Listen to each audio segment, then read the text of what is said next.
এই শরীর এই গরম লাগাম না বলে এক কুকার ভাত আনতে ভাত কালে করতে দেখবিনি ইয়ে ঘুটনা দেখ ঘুটাও দিলে না কি ভাত আনতেছিলেন চুলায় টানলে কি হবে চুলা রান্নার খড়ি আছে বৃষ্টির পানিতে ভিজা ভিজা সব খড়ি চুপচুপা হয়ে গেছে সেই খড়ি কোনোদিন এলে কি ভাত ঘুটনা দেখ ঘুটলে হয়ে যাবে চুলা দিয়ে ভাত আনবো আগুন ভাত আনবো খড়ি দিয়ে কি ভালো হবে ভাত ঝরঝরে হবে আরে আইস কুকার তুই বাপের ব্যাগ খেলে আলছু আইস কুকার ব্যাগ দুনিয়ার ভিজা চুপচুপে ওই খড়ি জীবনে জ্বলবে চুলে ভাত বসাতে লাগে কি ভাত না জ্বলে খড়ি না জ্বলে ভাতের জায়গা দিছি তাহলে অর্ধেক চাউল ফুসফুস হয়ে গেছে তো ভাত তো নরম হবে একটা খড়ি না আবার রাইস কুকারে রান্না করলে আবার দুনিয়ার কথা শুনবি আইস কুকার হ্যাঁ পুরাতন করে ফেলাবো তুই বাপের ব্যাগ খেলে আসো হয় সুগার সাজায় রাখছি তোরা সাজাতে একদিন মাসের মধ্যে একদিন রাইস কুকারে রান্নালে কি আছে কারেন্ট বিল তুই দিবু আবার রাইস কুকারে রান্না সুবি জন্য ক্ষয় হয়ে যাবে নষ্ট করার জন্য উঠা পড়া লাগিছে কথা শেষ নেই তো মানুষ মাঝে মধ্যে দুই একদিন রান্না করবে না দুই একদিন তো আন্দা করবে দুই একদিন আন্দা করে ভাত লেকো ঠলো কেন ভাত নরম হয়েছে চাউল ভিজা মেলা সময় হয়েছে চুলা ধরেনি ভিজা খড়ির জন্য ওই জন্য ভাত নরম হয়েছে তা আমি কি করবো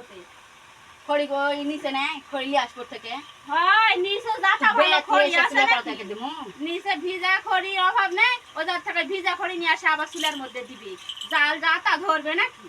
ও কি বে বাকলি আসো মুখের বড় থেকে রান্না দিতে তাই ভাগজি বাপ রে বাপ একদিন তো রাইস কুকারে ভাত রান্না যাবে না ভালো করে মাইদা তুলে থুবু শুকে তো আজকাল কথা ভালো দেখি করে মাজা তুলে আনদি যত তো বাপের বাড়ি থেকে আসবো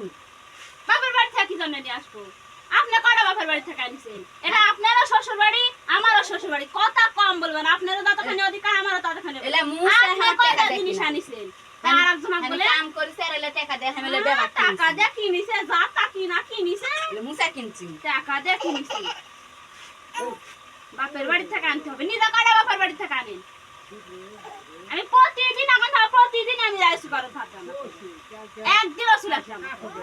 তুই মাইদা সুন্দর করে তুলে থাকি কোথায় রেখেছিস একদিন রাইস কুকারে দিলে বিল বেশি উঠবে রান্না শিখে যাবে ক্ষয় হয়ে যাবে ডাকাতি করিছে তবে খাচ্ছে কানতে ভালো বলে হয়নি ঘুটনা দেবে বলে ঘুরতে হবে ভর্তা করতে হবে বলে খিচুড়ি বলে হয়েছে খিচুড়ি হলে তো আর গন্ধই বেরোবে খিচুড়ি তো হয়নি তবে খাইতে কি করবি না খাইতে কি জন্য না খাই থাকবেন স্বাদ লাগে না আবার খাই কেমন করে স্বাদ লাগে না তো খাওয়া তো বন্ধ হয় না খেতেই থাকে একটা দিন রাইস কুকারে রান্না হবে না বাপ রে বাপ তোর হলারে মুক্ত বন্ধ থাকে না বন্ধ থাকবে আমি তো বলতে যাই না এই তরকারি স্বাদ হয়নি এই গুস্ত ভালো হয়নি এই শাগত নুন হয়নি এই ভাত রান্দিছে তো লেকট হয়েছে আমি তো বলতে যাই না ওই জন্য আমি খাই নিজে বলবেও আবার খাবেও এলাকা আম করিস কিসব বললে তো শোনা লাগবে করিস না দিনই ভালো করে বুঝি বলে বলে সারা বছর অভ্যাস হয়ে গেছে বলার মতো তোর কথা হাতা দেখছিস ডাক্কা ঠিক আছে হাতের মুসলা ভাঙালি হাতা দেখছিস হাতের মুসলা ভাঙবার জানি একদিন রান্নার দিবেন এখন প্রতিদিন রান্না দেখি তো কি করতে পারে